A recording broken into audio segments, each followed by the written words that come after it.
Salve, salve, galera! Sejam todos muito bem-vindos aqui no nosso canal. Para quem não me conhece, eu sou Rodrigo Martins, está entrando no ar o meu, o seu, o nosso podcast aqui da 4Ls.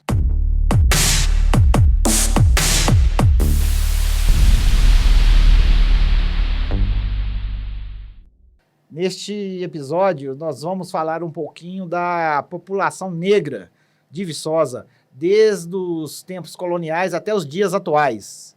E para isso, eu tenho a honra, a lisonja de receber aqui no estúdio, Július. Não posso falar seu sobrenome, porque não vai sair nada. Seja muito bem-vindo, Július. Gratidão, cara. Muito obrigado. Sempre uma satisfação poder contar um pouco da nossa história aí. Muito obrigado. Pessoal, para vocês que estão acompanhando a gente e ainda não se inscreveram no canal, se inscreve aí, deixa o seu like, ative o sininho para receber todas as notificações das nossas novidades aqui. E peço também vocês para ir lá na nossa página no Instagram, 4Ls Filmes, e seguir a gente lá. Július, pergunta tradicional aqui nossa. Fala pro pessoal, quem que é o Július? Eu sou Július Kenyatta Nocomo Alves Silva, do Quilombo do Buiaé. Sou bacharel em Direito. Atualmente estou cursando a pós-graduação em Antropologia e atuo com comunidades tradicionais, né? Muito numa parte de produção de relatório e de pesquisa sobre identidade, memória, ancestralidade. Ô, Július, eu não vou perguntar sobre a origem do seu sobrenome, porque nós já falamos no podcast sobre a comunidade do Buiaé. Quem quiser saber um pouquinho, é só ir lá. Só assistir outro episódio. Só assistir lá, pessoal. Vale a pena. Ele falou pra gente contou um pouquinho da história da comunidade do Buiaé, quando que ela foi oficialmente reconhecida, não é isso, Júlio? Isso mesmo. Cara, foi um bate-papo muito bacana, pessoal. Ô, Júlio, lá no século XIX, vamos falar um pouquinho da população aqui de Viçosa, que na época nem era Viçosa, era Santa Rita do... Tinha população negra nessa época? Século XIX, sim. Acho que a gente precisa fazer uns recortes temporais, porque é até uma questão que para mim é muito provocativa. Como a gente falou no outro episódio, o que me leva a estudar sobre a história da comunidade do Buiaé é o fato das pessoas questionarem a gente, porque a gente não sabe contar a nossa história. Só que, buscando compreender a história do Buiaé, ela vai se entrelaçando e conectando com outras histórias. E isso me faz começar a estudar a história de Viçosa, mas de um ponto de vista. E aí, aqui com muito respeito a quem tem divergência, e eu tenho certeza que você já entrevistou um monte de gente, e cada um tem um ponto de vista. Às vezes um diz, tem esse nome por isso, outro fala, não, mas tem esse documento aqui, tem esse contexto. Então, há questões de divergência na historiografia. E eu não sou um historiador, né, de formação. Eu me considero uma pessoa que está buscando a construção de uma história que geralmente não está no livro, né, não está na rua. Viçosa tem vários nomes de rua, mas poucas vezes a gente vê nome de pessoas negras. Não está nos anais, né, da história do município. Então, quando eu começo a pesquisar sobre a história do Quilombo do Buiaé, eu começo a me deparar com a história da escravidão. A história da escravidão me leva a compreender o seguinte: Viçosa é uma cidade, isso é um fato, né, não é nem um achismo meu, né, uma teoria, é fato. Viçosa é uma cidade que é formada a partir de mão de obra escravizada, mão de obra negra, africana, que vem, né, do continente através da diáspora, que é esse processo que a gente já até conversou, e que chega aqui para servir como braço de trabalho nas fazendas, né?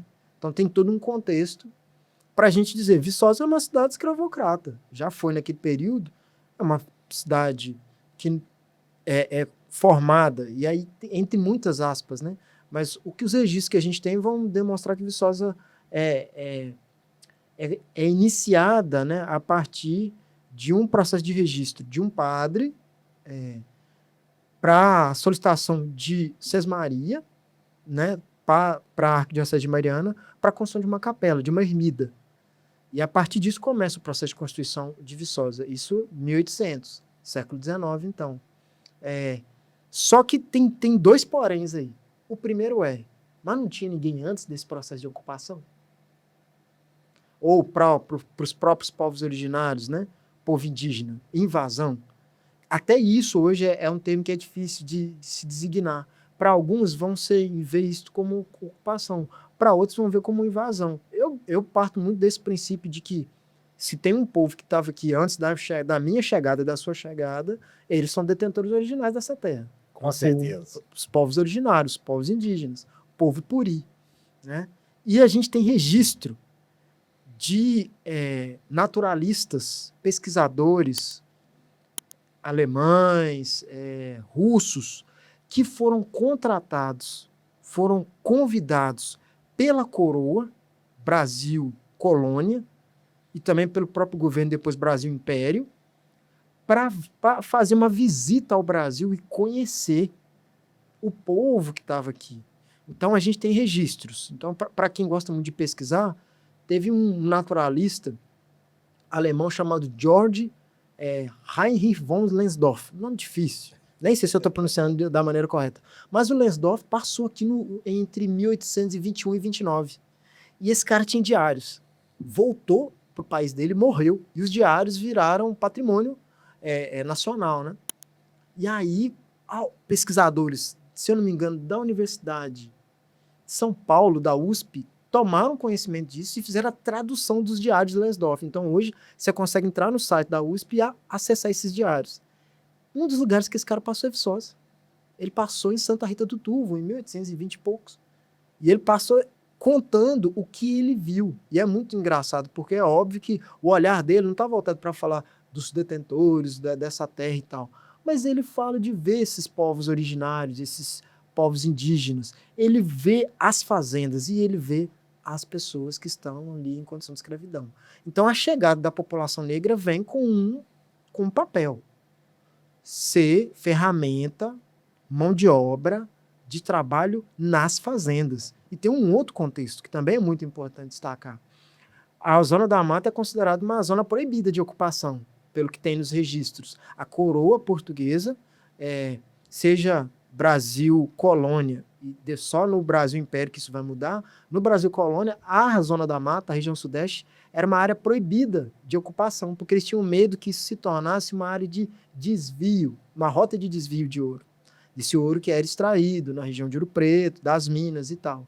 Então, essa região, ela tinha alguns entrepostos, né? Alguns lugares de fiscalização, postos de fiscalização, mas ela não era uma região que se utilizava para expansão econômica, porque a expansão econômica estava ligada com a extração de ouro. E essa extração, ela acontece lá na região que hoje a gente chama de Inconfidentes, né? Itabirito, Mariana, Ouro Preto. Então, a ocupação da zona da mata é tardia comparada a outras regiões, né? E aí, então, século XIX, a gente tem essa construção dessa ermida, e é fato que quando um padre constrói, então, essa ermida para começar ali um vilarejo, uma vila, automaticamente vem pessoas morar. E essas pessoas vão construindo ali alguns empreendimentos, porque você está constituindo uma comunidade. Então, precisa ter alguns serviços que são essenciais, né? Então, esses serviços vão estar ligados também com a própria demanda econômica. O que os historiadores, os livros vão trazer para a gente é que Viçosa não é uma cidade que tinha extração de metal precioso e tal, mas é uma cidade que serviu como polo de produção para as regiões auríferas. Então, polo de produção de alimento, agricultura familiar, né? A polo de produção de serviço para outras regiões maiores.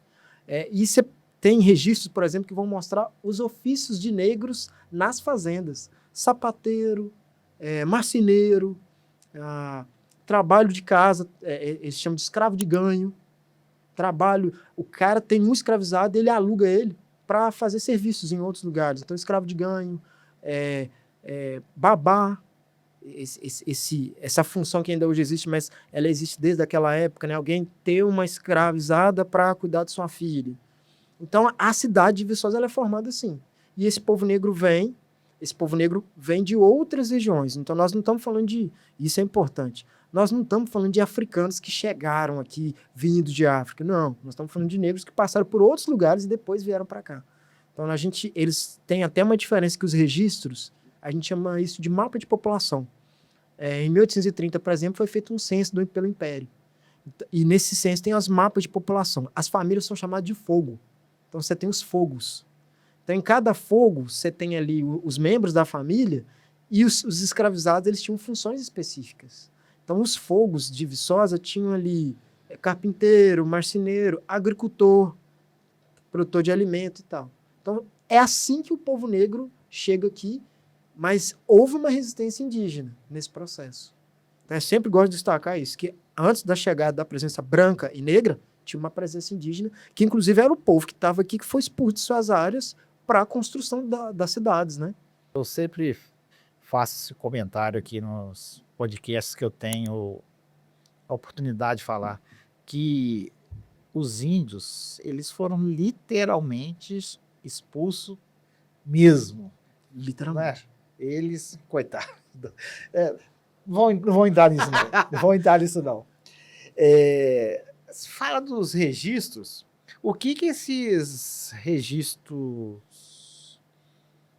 eles nos contam sobre as famílias negras e mestiças?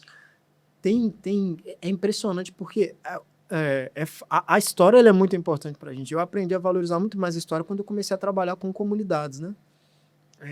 E como que esses registros, ainda que às vezes eles não tenham sido feitos com uma intenção, com um determinado objetivo, eles nos ajudam. Por exemplo, nós temos mapas de população que vão colocar assim, pretos e pardos, livres e escravos, mostrando para a gente que já tinha uma população negra livre, que de várias maneiras diferentes, isso a gente não sabe dizer, porque aí é uma trajetória específica, mas que de alguma forma conseguiram a liberdade. Seja porque conseguiram alforria, porque juntaram dinheiro, seja porque já chegaram aqui livres, seja porque são filhos de uma pessoa que tem uma determinada posição, um status, né, social, e é um filho de uma negra com um homem branco, e aí esse homem branco reconhece a legitimidade e garante a liberdade dessa criança, por exemplo. Também a gente tem leis. Nós estamos falando de século XIX. Então, nós já temos lei do ventre livre. Então, muitos negros e negras e, de novo, tem uma questão interessante. A palavra pardo é utilizada. Desde o processo da colonização, a palavra pardo já existe. Ela só foi mudando ao longo do tempo e tomando outros sentidos. Pardo, em um determinado momento, foi só para representar quem não é branco e quem não é preto, indígena. Depois vai mudar para mestiço, para representar também mestiços. E só nos anos 1940 que o IBGE vai começar a usar pardo a partir de uma leitura racial e social.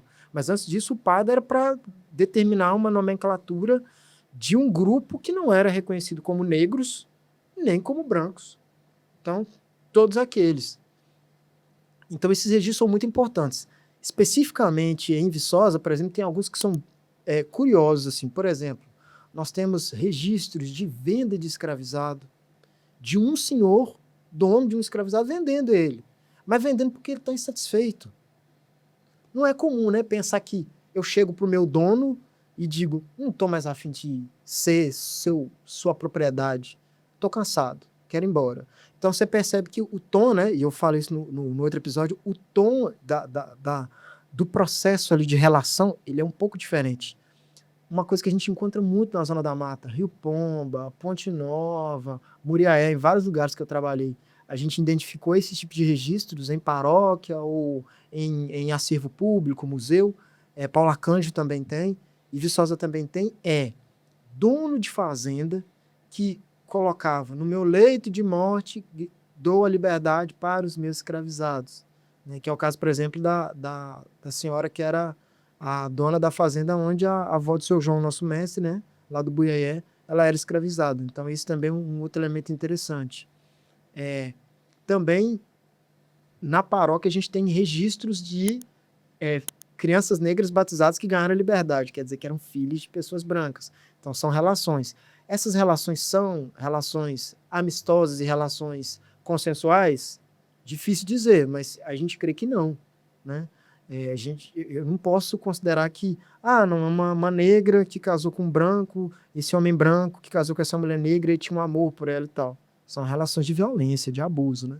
E isso, infelizmente, é uma coisa triste, porque era essa população que a gente chama de miscigenada, parda, no Brasil. Hoje é uma população que é resultado desse processo violento, né, que vem desde o período da escravidão. Então, tem muitos registros que vão mostrar isso. E como a gente até conversou no outro episódio, que a geografia de Viçosa ela é a partir das fazendas. Dessas fazendas. Tem muitas fazendas em Viçosa, muitas fazendas. E essas fazendas vão determinar o nome das regiões da cidade. São José do Triunfo é uma fazenda. São José do Triunfo é considerado uma terra de santo. Que tem até uma história interessante, que tem quilombos que são terra de santo. O que é uma terra de santo? O dono da fazenda doa um pedaço de terra para construir uma ermida, porque ele é devoto a Nossa Senhora. O povo negro sai da fazenda no pós-abolição e diz: se a terra é de Nossa Senhora, Nossa Senhora é nossa mãe, então a terra é nossa. Ocupa aquela região, vira terra de santo, terra de preto. Nós temos várias comunidades que têm esse processo, né? Então é isso. Esses registros vão conseguir mostrar para a gente uma realidade social, né? E uma outra coisa que é interessante também.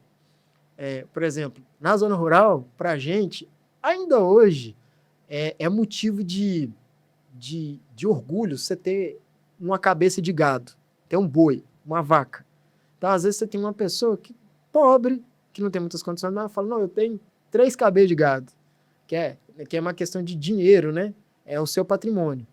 Durante o período colonial e o período do Brasil Império, a medida econômica não era o dinheiro que você tinha, era o tanto de escravizados que você tinha. Então, para um cara pobre, independente do quanto dinheiro ele tivesse, era importante ter um escravo. E os registros de Viçosa mostram que boa parte da questão econômica estava ligada com o número de posses. Tinha uma parcela da população que não tinha escravizados, que nem dinheiro tinha para poder comprar. E tinha uma outra parcela que tinha escravizados. E pelos registros aí, é importante destacar, nós não estamos sendo aqui trazendo dados absolutos, eu não estou trazendo nenhuma verdade absoluta. Eu estou dizendo de dados que foram encontrados, estudados e mapeados. Os dados demonstram que a pessoa, a partir de inventários, que mais tinha escravizados em Viçosa durante um período, era um senhor que tinha 20 e poucos escravizados na sua fazenda. Isso não é nada. Isso não é nada. Verdade. Mas, para ele, né, é o cara mais rico da cidade. O cara tem 20 escravos, 20 e poucos. Alguns, a maioria homens e algumas mulheres.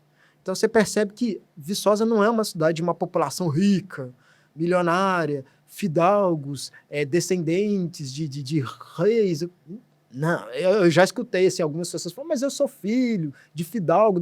Dificilmente, porque o que a gente sabe é que o povo que veio para cá durante o período colonial é um povo que veio, muitos degredados, né, que era a palavra que era utilizada, pessoas que cometeram crimes, pessoas que tinham algum problema lá, né, em Portugal, e que eram mandadas para cá até como uma espécie de castigo.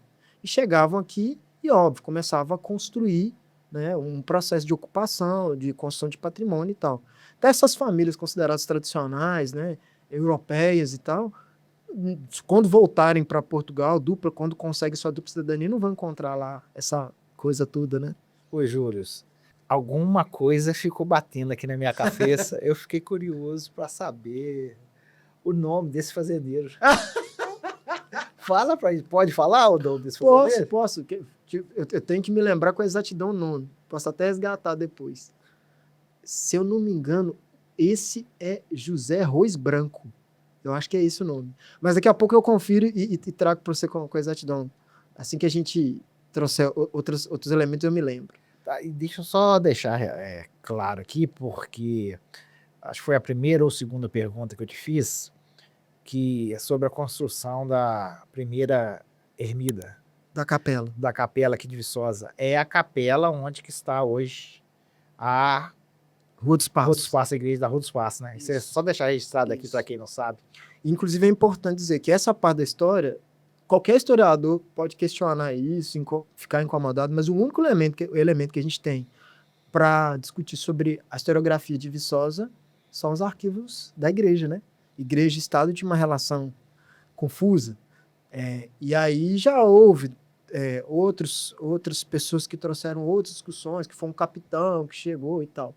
Mas o registro que a gente tem, e quem fez toda essa checagem e que deixou esse registrado para a gente foi Alexandre Alencar, através, né, de um livro, Fatos e Vultos de Viçosa. Depois ele confirmou isso com um segundo livro que chama Alvorada de Viçosa, em que ele ele fez questão de ir na Arquidiocese de Mariana e levantar o registro de quando esse padre solicita para a Arquidiocese a sesmaria para fazer essa ermida.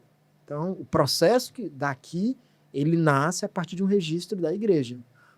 É fato que podem existir outras famílias que chegaram aqui antes desse padre e tal, e nós estamos falando de uma região grande, né?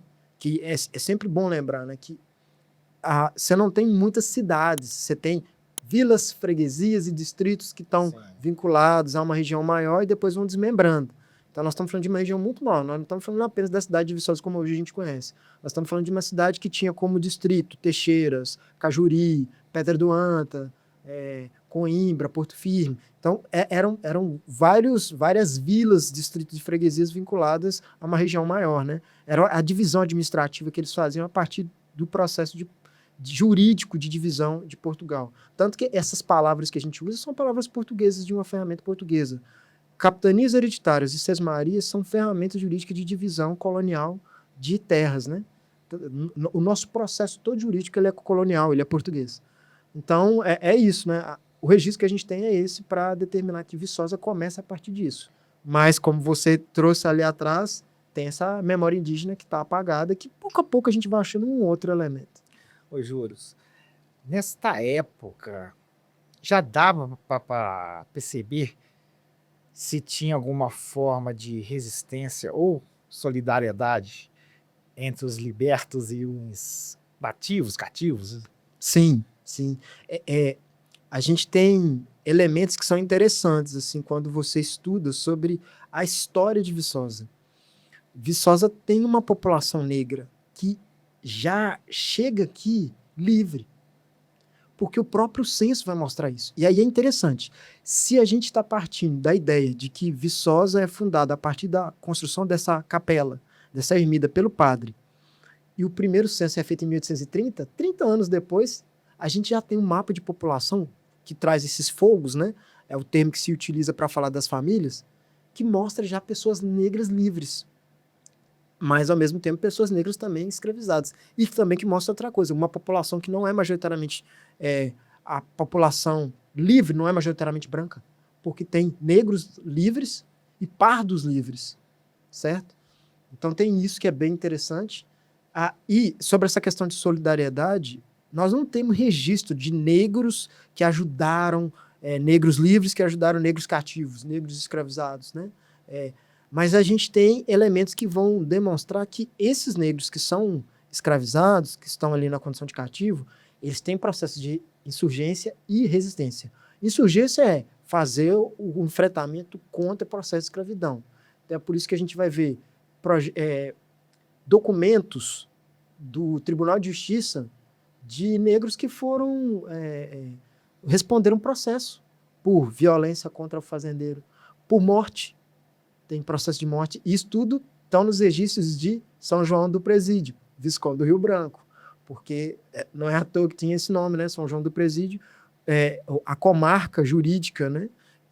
Onde todos os processos eram tramitados e julgados, era Visconde do Rio Branco. Então você tem esses registros de Visconde do Rio Branco.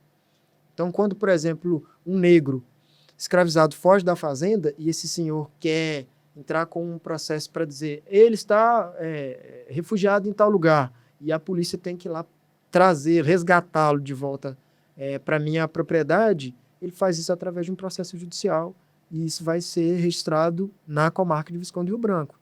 Então a gente tem esses elementos para mostrar que já existia uma luta e elementos que falam de quilombos em Viçosa, de comunidades negras que são formadas por processos de fuga ou processos de resistência.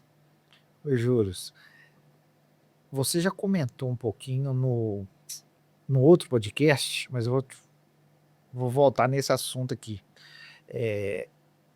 Os fazendeiros, lavradores, enfim, tinham, como você falou aqui, eles tinham poucos escravos. Como que era como que era o relacionamento deles com os escravos? Essa é uma pergunta que assim, é um desafio, né, sabe? Porque a gente não tem registros muito aprofundados. Então, por exemplo, vou te contar a partir do que eu já li e do que eu já levantei, né? E tem várias outras pessoas, inclusive, que depois podem vir aqui para trazer mais elementos. Lensdorff, quando passa em Viçosa, ele inclusive fala da dificuldade de chegar, fala de uma região de muita mata e montanha e fala de passar na região do Paraíso e de ficar numa... Ele chama hospedaria, né? Uma casa, uma fazenda que foi construída para receber essas pessoas que estavam passando por ali. E aí ele cita, por exemplo, que o dono da fazenda, o dono da hospedaria dá um quarto para ele, um quarto muito simples e tal, e ele cita de buscar se alimentar e pedir para uma mulher negra, escrava, que trabalha na hospedaria, para ela fazer um frango. E ela reclama, ela briga porque ele chegou muito tarde e ela tem que, então, né, voltar para a cozinha para fazer. Então isso é curioso, porque demonstra ali que essa população negra que estava ali, em condição de escravidão, ainda assim tinha esses momentos em que questionavam, criticavam, né? Não quer dizer necessariamente que essas pessoas eram ouvidas ou tinham o espaço para se manifestarem, não isso. Mas que, de alguma forma, elas entendem que têm direitos e questionam isso. A gente tem muitos registros desse tipo E eram ouvidas? Em alguns pontos, sim. Vou dar alguns exemplos. Eu não tenho exemplos específicos nesse caso de Viçosa, mas vou dar um exemplo, por exemplo, que a gente encontrou em Mariana. Em Mariana, uma senhora foi até o fazendeiro e disse: você não pode escravizar meus filhos, porque eles já nasceram após a lei do ventre livre. E o fazendeiro falou: não vou dar liberdade. Isso não existe. Isso não faz sentido. O fazendeiro questiona ela. E aí o que ela faz? Ela entra na justiça contra o fazendeiro. E um juiz analisa os documentos e diz: é fato. Se os filhos nasceram após a lei do ventre livre, livres são. E manda libertar todos os filhos dela. Tem esse tipo de processo aqui da Zona da Mata, em Visconde do Rio Branco, de regiões como Rio Pomba, regiões como Mercês, como Barbacena, como Santos Dumont. E Viçosa também tem alguns registros desse tipo, né? Só que quando eu estou falando de Viçosa, aí vem esse problema. Eu estou falando de Santa Rita do Turvo, que não necessariamente é a cidade de Viçosa. Por isso que eu não consigo ser muito exato e dizer isso aqui é de Viçosa. Não. Quando o Lensdorff passa e fala: eu estive na hospedaria em Santa Rita do Turvo, nessa região, aí eu sei que ele está falando do Paraíso. Porque ele fala da fazenda. Então, esses registros, eles conseguem ajudar a gente a compreender como é que era a realidade social, porque às vezes a gente vai dizer assim: o povo negro, durante o período Brasil colônia, Brasil império, o povo negro não tinha acesso. Né? Às vezes as pessoas falam isso falam isso entendendo o seguinte: o negro, enquanto escravizado na sociedade brasileira, nunca acessou nada e tal, foi só depois da abolição. Isso é uma inverdade. A gente tem registros que vão mostrar famílias negras livres desde o processo de formação da cidade de Viçosa. Estou falando no contexto de Zona da Mata e Viçosa. É óbvio que você tem outros contextos para cada região do país e tal. Mas já que a gente está falando de Viçosa, desde a formação da cidade, você já tem famílias negras livres. Isso é fato. Por quê? Se a gente está partindo desse lugar, né, como eu falei antes, das famílias do processo de ocupação a partir de 1800, e o primeiro censo, o primeiro mapeamento em 1830, então, quando o primeiro mapeamento coloca lá fogos e algumas pessoas pretas livres e pretos cativos, pardos livres, pardos cativos, então a gente já tem famílias negras que chegaram ali por processos distintos, né? E é fato que dá para entender que como Viçosa, a região de Viçosa, a região da Zona da Mata, é uma região de ocupação tardia em relação a outras regiões do estado, é fato que vão chegar aqui uma população que já teve todo um processo de luta para garantir a liberdade. Então, a população negra daqui é uma população que já chega com conhecimento sobre os processos de garantia de direitos. É por isso que a gente vai ver não especificamente sobre Viçosa, mas estou falando de um contexto maior. Vamos pegar a Arquidiocese de Mariana e os registros que a gente tem na paróquia. Você tem registros de famílias que conseguiram provar que não eram, não deveriam ter sido, eles colocam desse jeito, chamadas à escravidão. Eram livres, porque os descendentes nasceram pós-lei do ventre livre. Pessoas idosas que entraram com ação na justiça para dizer, eu tenho mais de 60 anos. Lei do sexagenário, eu tenho o direito de ganhar liberdade. E eu consigo provar. Então, existia, e isso é impressionante porque esse é um tipo de dado que geralmente não é discutido muito na sociedade, com a população, que existia todo um movimento, além da questão do abolicionismo, né, um movimento de negros e negras de buscar conhecimento e de buscarem fazer a sua defesa dentro de processos de jurídicos coloniais portugueses. Por exemplo, a nível nacional a gente tem a figura de Luiz Gama, que é considerado o primeiro advogado negro, que libertou mais de 500 escravizados. Muitos dos processos do Luiz Gama era dele indo na justiça para dizer, essa pessoa não pode ser chamada à escravidão porque ela nasceu depois da lei do ventre livre. Tem um caso muito famoso dele, em que ele consegue garantir a liberdade de um escravizado que matou o seu dono, porque o seu dono violentou sua esposa. Então ele diz que esse homem negro, que era um escravizado, quando mata o seu senhor, matou em legítima defesa. Tanto que atribui a ele uma frase, um escravo, quando mata o seu senhor, sempre, não importa a situação, sempre é legítima defesa, porque a escravidão é uma violência. Então, esses dados vão mostrar uma outra perspectiva de população negra que a gente geralmente não sabe. Negros que são donos de fazenda. Indígenas que são donos de fazenda. Negros que têm condição, têm propriedade. E até um dado que geralmente o movimento negro não gosta muito quando a gente toca, mas que faz sentido e que é difícil às vezes de conseguir compreender. Negros que têm escravizados. Por que um negro que ascende socialmente e é não visto de maneira social, mas de maneira jurídica? O que eu quero dizer? Numa sociedade colonial branca, esse negro ele não é visto como um de igual para igual, mas ele tem o direito de estar ali. Então eu posso não gostar, mas eu sou obrigado a respeitar o direito, né?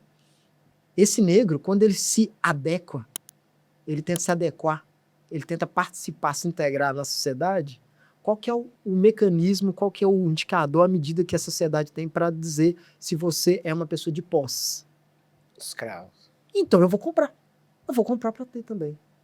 Não, a gente precisa sempre colocar às vezes de lado as paixões e os amores para compreender que a sociedade brasileira ela é complexa demais. Não é um povo, uma nação, um povo que constrói uma identidade, como o povo europeu, vamos pegar Itália, França, Portugal, qualquer país desse.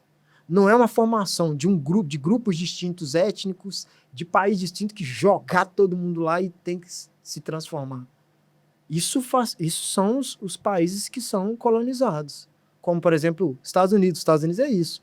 Estados Unidos é colonizado pela Inglaterra, os povos originários de lá. Assim como os daqui são colonizados por Portugal. Então, tem esses desafios da gente compreender aquela sociedade para entender a atual. Há algum registro de aqui em Viçosa que teve um negro que tinha uma certa quantidade de escravo ou não? Não, nunca cheguei a ver especificamente em Santa Rita do Turvo algum registro que mostrasse um negro que tinha posses. A gente já achou isso em outras regiões, em outras cidades. Em torno da gente, Em não, torno né? da gente, Mariana. Mariana tinha. Mariana, você tem registro de negro que ocupou cargo militar. Isso é muito comum. Inclusive, era um espaço onde a população negra conseguia ascender, porque a grande... Isso é uma outra coisa, por exemplo, que as pessoas não falam, que é interessante para parar para pensar. Tem vários registros diferentes que vão falar sobre a quantidade de negros que vieram para o continente das Américas, né? América do Norte e América do Sul. E que boa parte do processo do sistema de segurança, ele era feito, sistema de segurança pública, né? O exército, é um exército de Portugal. Mas aqui começou a se construir uma outra base, né? um outro contingente de exército. E quem que engrossava esse caldo? População negra. Quando a gente tem, por exemplo, a Guerra do Paraguai. Quem são aqueles que vão lutar na Guerra do Paraguai junto com a população branca? Negros e negras. Então, é através desse lugar, e eu não estou dizendo que seja fácil, não estou dizendo que isso foi em grande quantidade, mas que sim, tiveram negros que nesses espaços conseguiram ascender. E tem um outro também, tem um outro ponto que a gente também, às vezes, deixa de avaliar. O fato de terem muitos negros que eram resultados de filhos de pai branco com mãe negra e que ganham a liberdade. E a gente tem figuras muito famosas. Luiz Gama é assim, André Rebouças, enfim, a gente tem vários desses expoentes, né, que são negros e que, inclusive, a sua negritude foi negada. Que, às vezes, já tem diversos debates aí que fulano não era negro. Fulano, não era. Era negro. É porque era colocado como pardo. Então, a gente tem muitos negros que, por exemplo, filhos de padre. Filho de um padre, né? De um clérigo com uma mulher negra. E aí ele já nascia livre e conseguia estudar, se formar, ter mais conhecimento. E muitos desses, com consciência sobre a sua identidade, sobre o seu povo, buscava, de alguma forma, ajudar. Falando das mulheres, como que era o papel da mulher dentro das pequenas propriedades aqui na nossa região? Importantíssimo, porque você tem as mulheres negras escravizadas, elas têm um papel fundamental dentro da fazenda. Primeiro porque são essas mulheres que fazem toda a parte de cuidado, né? Segundo ponto, porque são essas mulheres negras, já que essas mulheres brancas, esposas de fazendeiros, elas são pessoas, mulheres, né? E aí eu estou falando de um contexto de machismo mesmo, que são mulheres que são criadas para servir o marido. Então, elas são ensinadas a serem boas companheiras, né, e tal. Mas sobre o trabalho braçal, essas mulheres, óbvio que não, uma mulher branca não ia ser ensinada a lavar, engomar, passar, cozinhar e tal. Então, as mulheres negras tinham esse papel, mas tinha um outro, que está ligado com o fato delas serem as grandes médicas que a gente tinha. Então, essas mulheres utilizavam o conhecimento ancestral que tinham para cura, para cuidado. E muitas delas, inclusive, usavam a inteligência. Aí, o maior exemplo que a gente tem, que ficou conhecido a nível nacional, é Chica da Silva. Mas você tem esse tipo de história e de trajetória, né? Chica da Silva é uma mulher negra que se casa com um fidalgo branco para conseguir a liberdade e tal. Você tem essa história reproduzida em vários locais diferentes.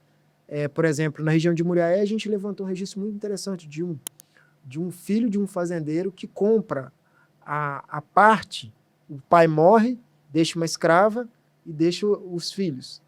Os filhos dessa escrava, dessas pessoas escravizadas, como herança para os seus herdeiros.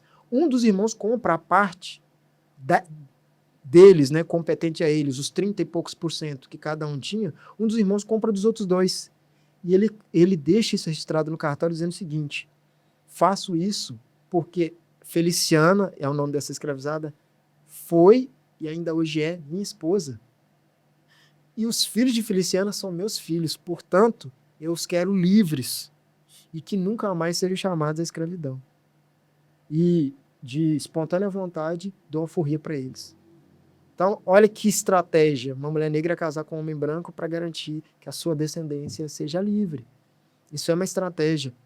A gente tem uma história dessa próxima daqui. Tem um quilombo em Paulacante que chama Chácara.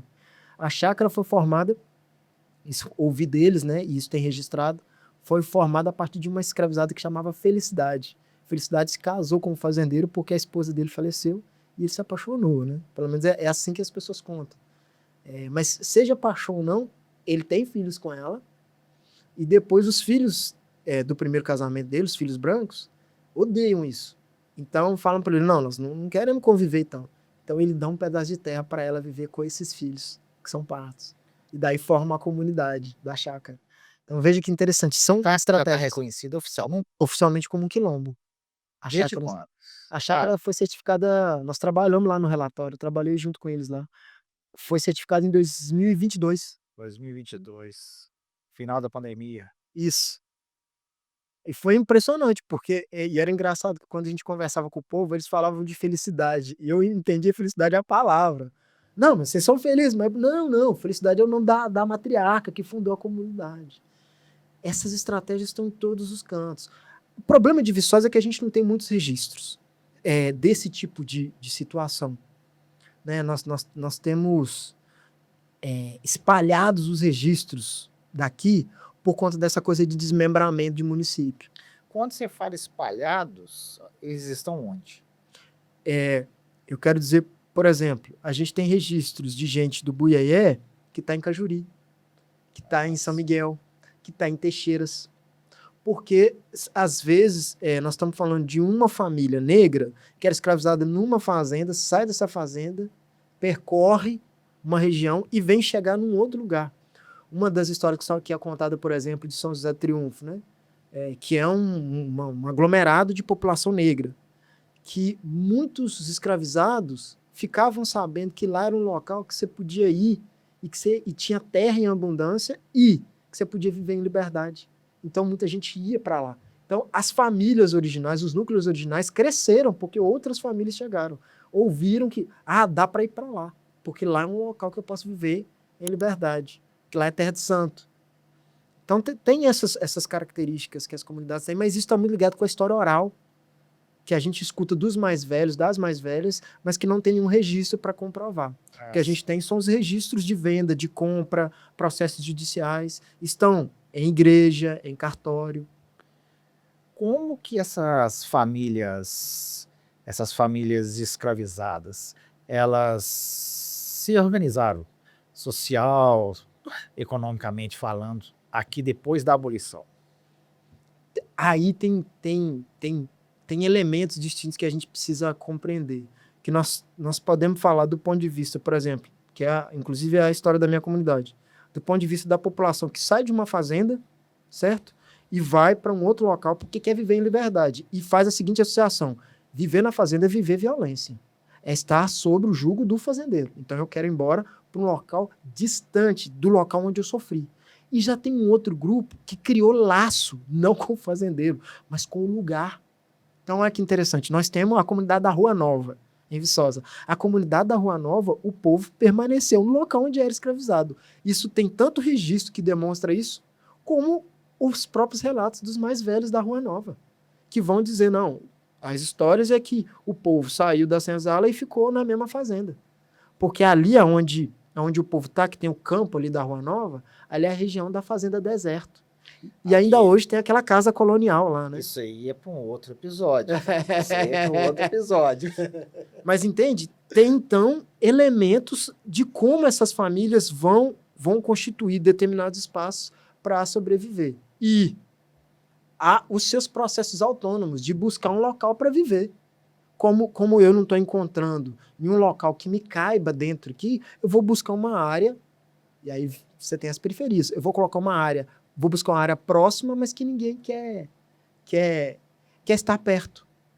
Então eu vou para uma área rural que está um pouco próxima do centro urbano, mas não necessariamente lá. Ou quando se constitui um bairro negro urbano. É o caso de Ponte Nova. Ponte Nova tem um quilombo chamado Fátima, que é um quilombo urbano. É uma região que era uma região onde só tinha casa de pau a pique, ainda há muitos anos atrás, mas já que é estrada de terra, mas a expansão urbana foi engolindo essa comunidade, que é também que a gente tem muito em Viçosa. E aí eles permanecem mantendo suas tradições, seus modos de vida, mesmo com a expansão urbana. Então, nós temos também essas comunidades que são formadas por famílias que entenderam o seguinte: eu tenho o direito de permanecer nessa terra. E tem um outro fato interessante que vem do ponto de vista econômico. A coroa portuguesa, e isso tem registros disso, né? Tem gente que às vezes questiona muito isso e até não gosta quando a gente fala, mas isso é importante a gente pesquisar e estudar, porque a gente vai aprendendo que não dá para levar a ferro e fogo todas as afirmações. Tudo tem um porquê.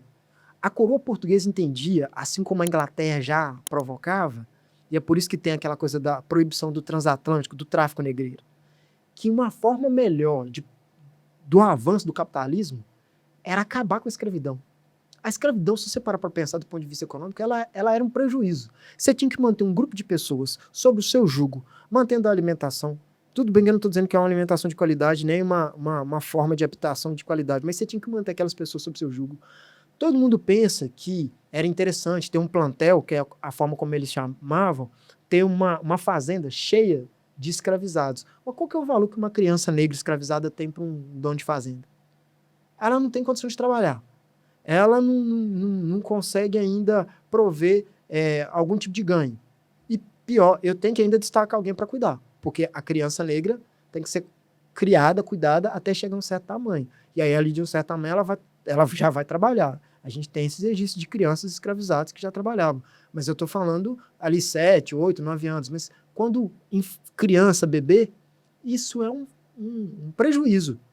Então, a visão econômica era de superar a escravidão para integrar essa população negra, para essa população negra ser trabalhadores.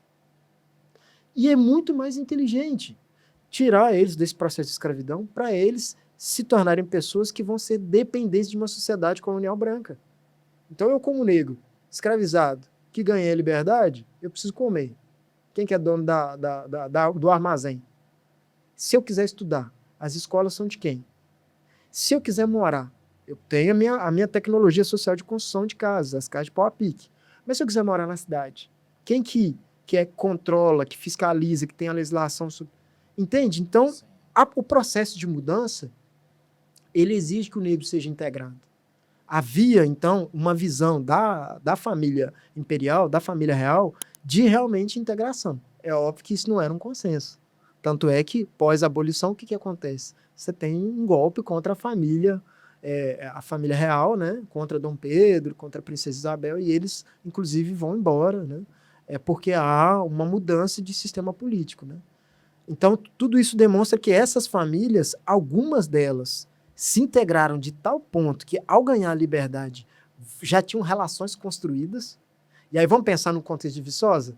Você tem pessoas brancas pobres que acham que é um grande fator econômico ter pessoas negras escravizadas. Essas pessoas já estavam ali, já conhecem a realidade do município. É um município muito pequeno. Os exercícios vão mostrar que, por exemplo, no início de Viçosa, você tem 22 famílias. Em 1830, o mapeamento chega, se não me engano, a 3, 4 mil pessoas.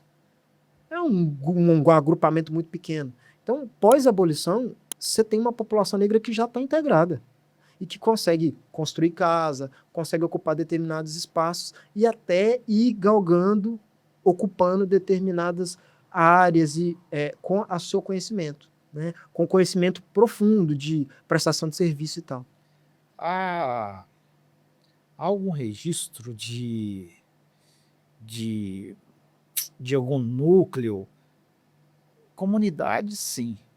Mas outras comunidades também que os povos negros foram, como é que fala? Aqui em Viçosa, tem algum outro registro que teve algum outro núcleo, alguma outra comunidade originária dos povos negros? Você fala enquanto quilombo ou apenas enquanto comunidade? Enquanto comunidade. Tem. Óbvio que tem. Vou citar algumas comunidades que, inclusive, enquanto movimento negro, né, movimento quilombola, a gente trabalha.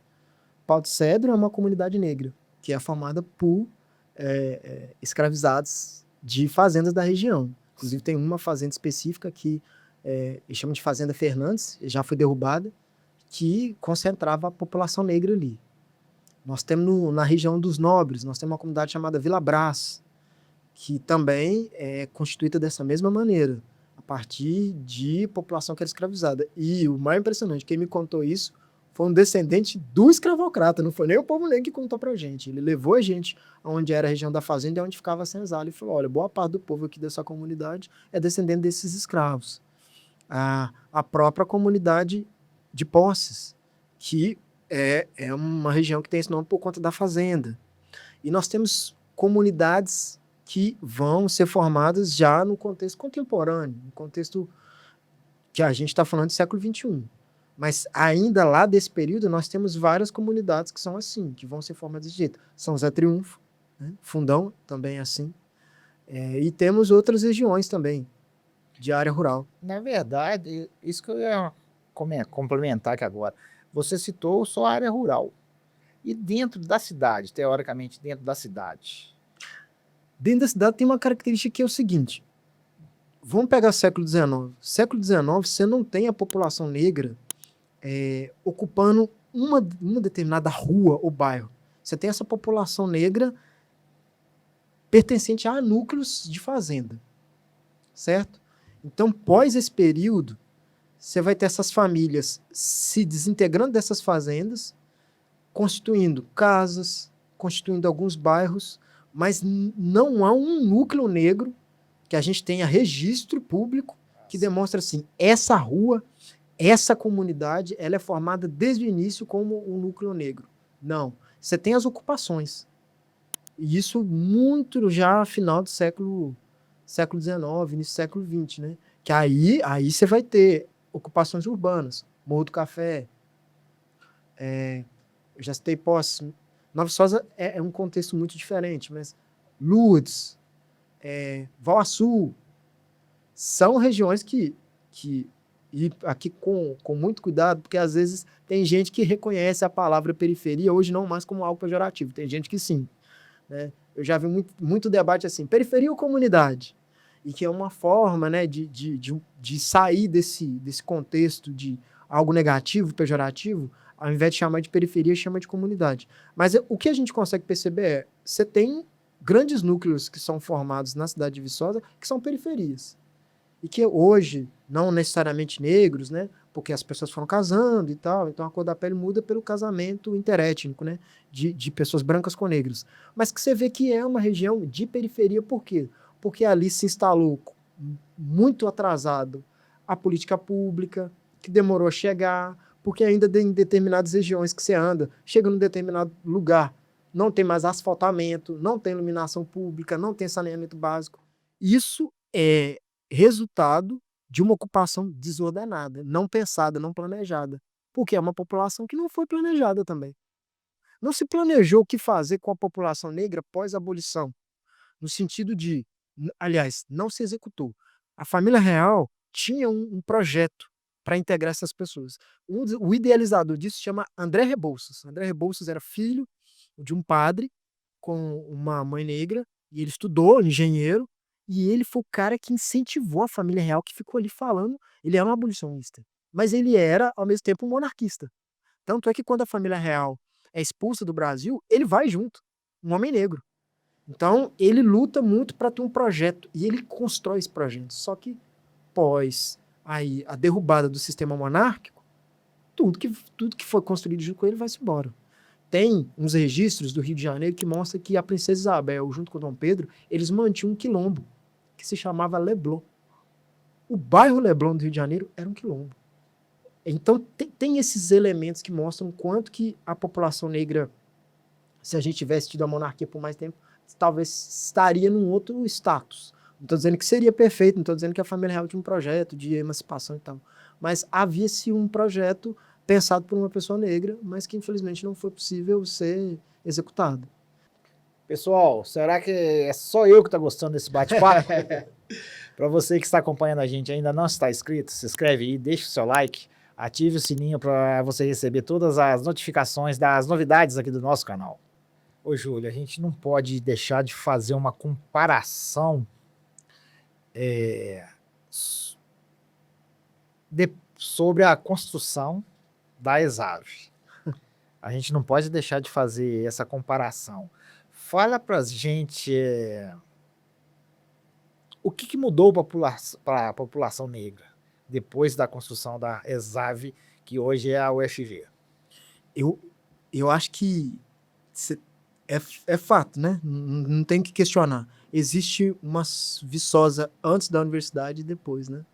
Mas antes de pensar na universidade, existe uma Viçosa antes da ascensão e ocupação de espaços políticos de Arthur Bernardes e depois, né? Então, eu sempre gosto de destacar isso, que tanto a gente vai estar nos ouvindo, né? Às vezes a gente não consegue reconhecer, seja aqueles que têm críticas contra aqueles que só têm elogios, que Arthur Bernardes é um ponto fora da curva na história do interior da Zona da Mata, né? Estamos na Zona da Mata, interior do estado, e você tem um político que sai do interior, né? Não necessariamente de Viçosa, mas que se torna uma figura presidente do Brasil. E ele vai galgando esses espaços. E aí, na biografia de Arthur Bernardes, para quem já leu, né, tem vídeos sobre isso na internet, que ele é um idealista. E quando ele pensa a universidade, nem era universidade, mas quando ele pensa interiorizar a tecnologia para o pequeno produtor, ele já tem um planejamento na cabeça dele. Então, eu gosto sempre de trazer um ponto para a gente fazer uma reflexão sobre o contexto político do momento que Arthur Bernardes nasce, cresce, a consciência, a identidade que se constrói. Por quê? Arthur Bernardes nasceu antes da abolição. Arthur Bernardes, se não me engano, nasceu em 1876. Depois, qualquer coisa me corrige aí, que a gente coloca os dados.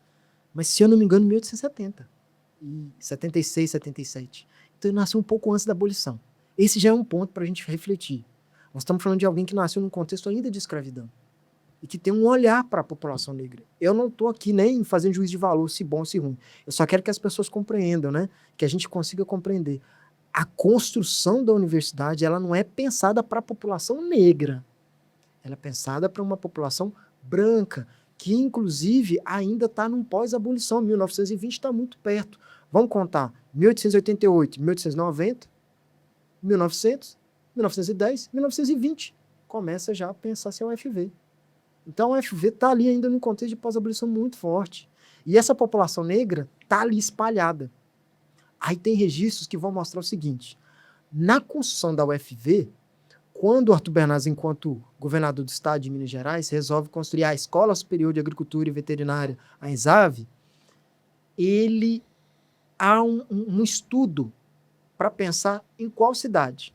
E aí tem várias discussões sobre para qual cidade a UFV ia. Não necessariamente Viçosa, era a primeira cidade e tal. Embora Arthur Bernardes, né, e tal, tivesse sua residência aqui e tal, já tinha sido vereador, prefeito e tal. Outro ponto a área de Viçosa que é escolhida para se construir a UFV é a porcentagem do município inteiro hoje que mais tem área plana. Então não é à toa. E quando a UFV é construída e é chamado Peter Henry Rolfes, lá da Flórida, né, e tal, para vir para cá, para pensar o campus da UFV, e ele pensa nos modos americanos, não é à toa que as pessoas vêm para Viçosa ver o campus, que bonito e tal. Lembra muito um campus americano, a estrutura dele. Para construir, compram-se fazendas. Essas fazendas eram fazendas que eram muito antigas e tinham mão de obra escravizada. E a gente tem uma forma simples de provar isso. Na dendrologia tem uma casa velha, que o pessoal chama que é a casa lá para experimento e tal, que é a Fazenda do Xaxá. A Fazenda do Xaxá, os registros dela estão lá preservados no acervo da UFV, porque o governo do estado comprou essas fazendas para derrubá-las e fazer o campus, certo? Então, óbvio que foi tudo um processo legal, então tem os registros lá. A Fazenda do Xaxá, pelos registros da UFV, tem, se eu não me engano, 102 a 103 anos. Mas isso foi quando a UFV comprou. E antes?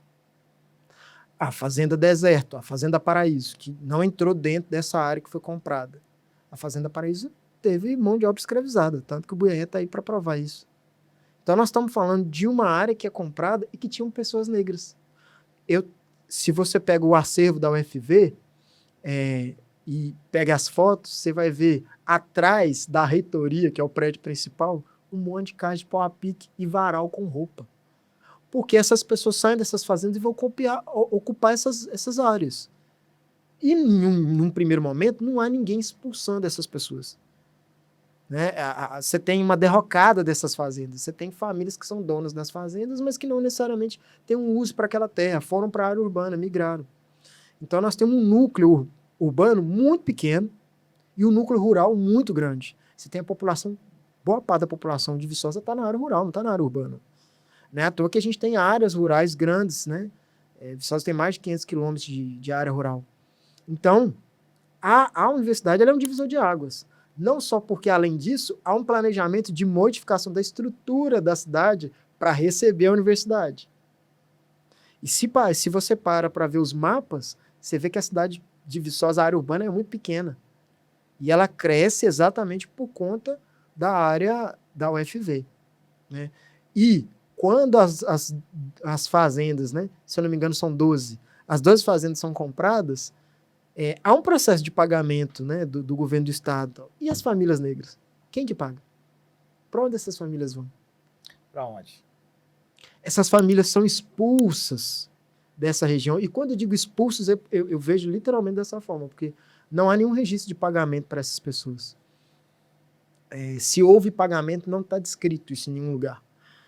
O segundo ponto é, essas famílias vão saindo dali e vão ocupando outras áreas da cidade. Então, a ESAV, ela constrói um processo de organização da população. A Vila Janete, por exemplo, por que ela é construída? Para pensar nos locais das casas dos professores, por isso que a gente chama de casa lá na Vila dos Professores, muita gente ainda usa esse termo. Mas essas famílias negras também estavam lá, e elas vão para a Vila Secundina lá em cima. Aquelas que se tornaram servidores, né? A UFV inteira foi construída com mão de obra negra, né? Então, tem os registros, tem fotos do Belo Lisboa, que foi, né, aquele que pensou a expansão da UFV depois do Peter Henry Rolfs, que é um engenheiro. Tem fotos do Belo Lisboa construindo a represa da UFV. Ele na frente, né, bem vestido, e o povo negro lá atrás. Mal vestido, mal trapido. Eu não estou dizendo que ele fez isso, eu estou dizendo que essa é a realidade daquela população. Tem fotos dessas pessoas nas casas de pau a pique, trabalhando. Então, esses primeiros servidores da UFV são negros, são negras, que estavam ali para servir dentro do que se entendia que era a contribuição que eles poderiam dar, ser força braçal, né? E essas pessoas vão depois ocupar determinadas regiões da cidade, que não o centro. E é até impressionante, você pega o mapa de Viçosa e você vê que tem uma rua central, que é a partir dessa rua que as casas vão sendo construídas. Não tem os morros, não tem a periferia, não tem Nova Viçosa, não tem Bom Jesus, não tem Cantinho do Céu, não tem Amoras, não tem isso. Isso é depois. Essas famílias que você citou aí, ela, com essa expansão do UFV, você acha, não sei como que te faço essa pergunta, foram elas foram expulsas? Foi a partir disso que originou as periferias aqui em Viçosa? Exato. Tem alguns dados de Viçosa, de 1910, 1920, que vai mostrar que boa parte da população está na área rural. Nos anos 60 tem uma mudança que é o fator histórico principal para a expansão da cidade, crescimento populacional e a mudança de uma população rural para a urbana. A expansão da UFV, quando ela deixa de ser Escola Superior de Agricultura e Veterinária e vira URENG, Universidade Rural do Estado de Minas Gerais. Com a expansão da UFV nos anos 60, quando ela passa a se tornar a Universidade Rural do Estado, e cresce o campus. A área já existia, mas o campus é a construção de novos prédios e tal. Essa expansão vai trazer, então, um outro olhar para a instituição da ESAV, que agora virou URENG, porque ela aumenta o número de alunos, ela aumenta o número de cursos. Então, ela consegue trazer mais gente para cá e ela já desponta, né? Nós estamos falando de já século XX. Então, nós já estamos falando da Universidade Federal da Universidade Rural do Estado de Minas Gerais, né? Antes de se tornar a UFV, dela já estando como uma potência de conhecimento, de produção agrária, de excelência nos cursos de veterinária, de agricultura, grandes engenheiros, figuras que formaram na ESAV e que ocuparam cargos políticos e tal. Então, quando há esse processo, essa nova expansão, quem que é a mão de obra? População negra que está na área rural. E a população negra, inclusive, de maneira inteligente, pensa o seguinte: se vai expandir, e esse processo não é do dia para a noite, né? Ele é devagar. Né? O processo histórico, para nós, às vezes, 200 anos é como se fosse ontem. Né? A escravidão foi ontem, mas para quem viveu aquilo foi um processo lento. Mas quando você conversa com as comunidades, você consegue perceber isso. Quando as pessoas, por exemplo, no Buiaé, em outras comunidades, falam assim, teve uma época que todo mundo queria ir para a cidade. E isso, quando você pergunta, mas que ano que foi? Uns 30, 40 anos atrás. Vai bater esses dados, né? E aí, qual que é o dado principal que eu estou utilizando? O dado do censo que mostra a população da área rural diminuindo, mais de 60% da população de Viçosa era rural e vai para a área urbana. E aí, a tal ponto de a gente ter hoje menos de 10% da população na área rural. A área rural de Viçosa hoje, menos de 10% da população do município está na área rural. Todo mundo foi para a área urbana. Por quê? Porque estava essa ascensão da cidade de Viçosa, o crescimento, e essas pessoas indo trabalhar. Só que elas vão trabalhar, mas onde é que elas vão morar? Para onde que elas vão? Não tem. Foi nessa década de 60 e 70 que teve aquela criação de loteamentos, não foi? Isso, para mim, é a maior virada de chave que a gente precisa compreender, que daí que vão nascer os grandes bairros que a gente chama de periferia em Viçosa. Os loteamentos que vão dar origem à Nova Viçosa, a Amoras, Cantinho do Luz, Céu. Cantinho do Céu, porque são regiões de fazenda.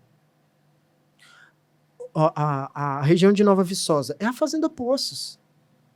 E tem outras. E aí tem um dado interessante. A gente tem os registros públicos disso, das empreiteiras. Uma das principais é a empreiteira Schecker, que construiu os loteamentos. A gente tem vivo ainda pessoas que trabalharam com Antônio Schecker na época, né, antes ainda de ser prefeito, enquanto empreiteiro, né, que já tinha esse projeto de construir esses loteamentos. Só tem um problema. E aí não é uma fala minha, viu? São os dados que estão lá. Esses loteamentos não foram pensados para ser conjuntos habitacionais com energia elétrica, saneamento básico, empreendimentos que conseguissem gerar economia local. Não foi pensado isso. Só eram áreas para se alienar, né, para se vender e garantir que você tivesse uma expansão da cidade. E tem várias pessoas. Você vai no Buiaé, no Nova Viçosa, você pode ir no Cantinho do Céu, você pode ir na Rua do Pintinho, que você vai escutar essas histórias. Eu estava na rua andando, encontrei com o Sr. Toninho Schecker, falei, Sr. Toninho Schecker, eu não tenho uma casa para morar. Fica tranquilo, preocupa não.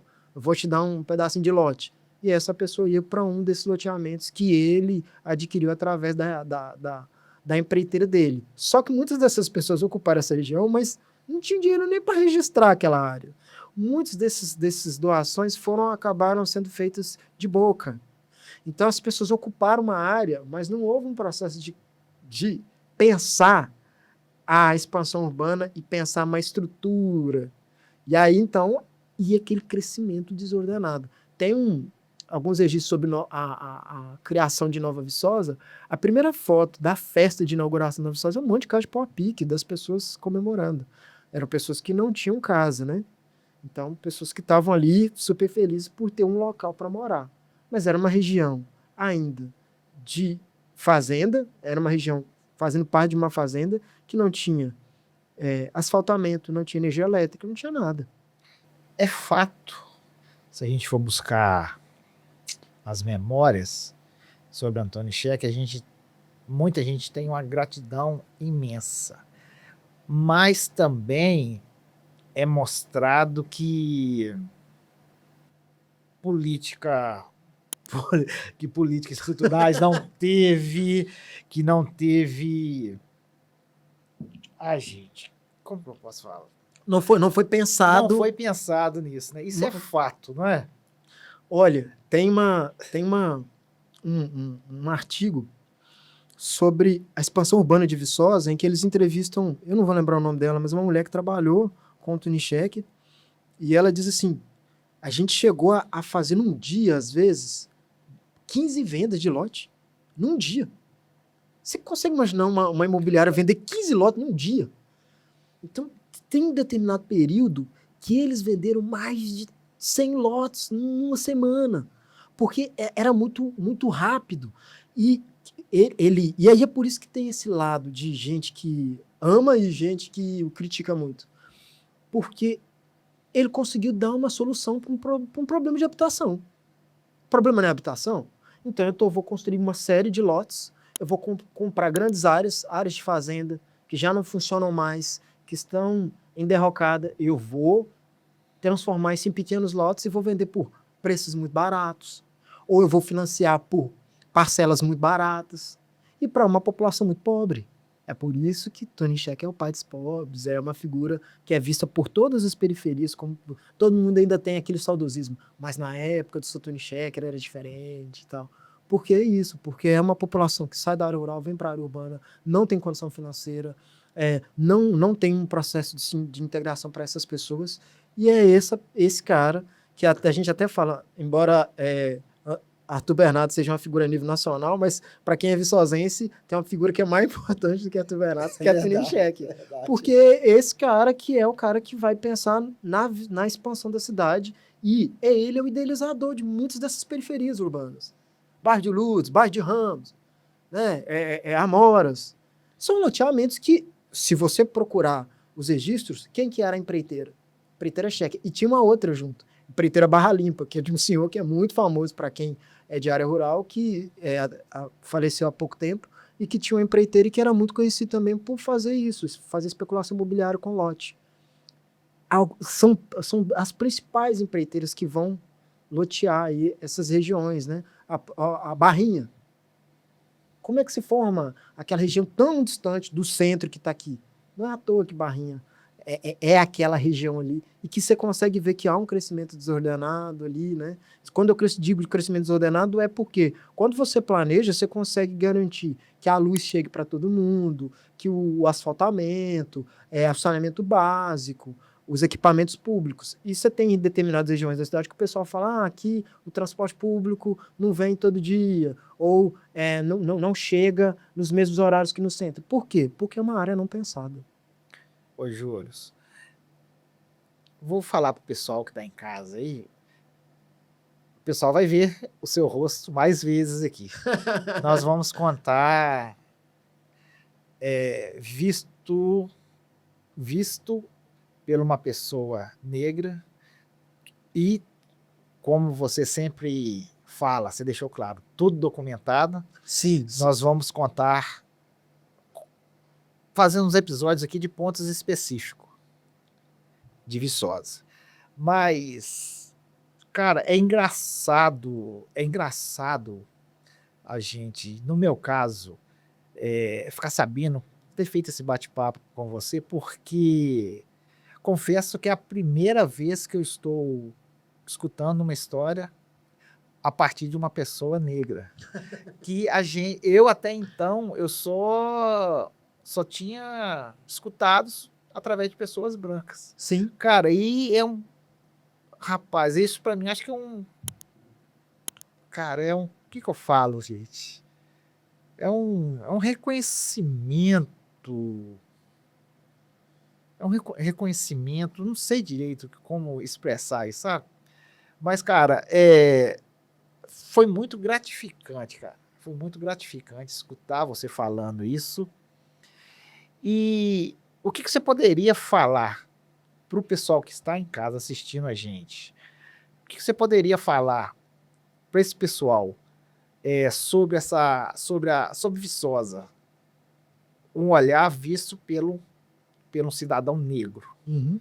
O que você poderia falar para esse pessoal? E já deixa um spoiler, o que a gente vai falar mais para frente para eles. Primeiro é dizer o seguinte, toda e qualquer cidade brasileira hoje não foi pensada para o povo negro. Não quer dizer que no futuro ela não expanda, né, o seu processo de diálogo, de construção. Mas não foi pensado que a população negra chega aqui como escravizada. Então é fato que a gente ainda tem na sociedade resquícios coloniais. E eu estou falando de resquícios materiais e resquícios também que estão na mentalidade social. Seja para a população branca quanto para a população negra. É óbvio que quando a gente fala de racismo, a gente está falando de um conceito que está ligado com a forma como se vê a população negra, mas nem todo mundo é racista, óbvio que não. Da mesma forma como nem todo negro, às vezes, consegue compreender a importância da luta contra os processos de opressão e tal. E isso está muito ligado com o fato de um povo não conhecer sua história. Eu era muito ignorante sobre a história da minha cidade, e ainda sou, porque tem muitos elementos que eu ainda quero compreender melhor. Tem bairros dessa cidade que eu quero compreender porque que tem esse nome. Por que Vale do Sol chama Vale do Sol? Por que bairro de Lourdes chama bairro de Lourdes? Por que bairro de Ramos chama bairro de Ramos? Por que Clélia Bernardes? Quem que foi Clélia Bernardes? Tudo é história, e a gente precisa compreender isso. E compreender o contexto histórico de formação da nossa cidade e os processos de transição. Se a gente não compreende certas questões, a gente às vezes não consegue fazer uma crítica construtiva. Então, às vezes eu digo, nossa, mas essa cidade nunca melhora. Opa, peraí, melhorou muito. Melhorou o acesso. Para a população em geral? Talvez não, mas a gente melhorou, a gente avançou.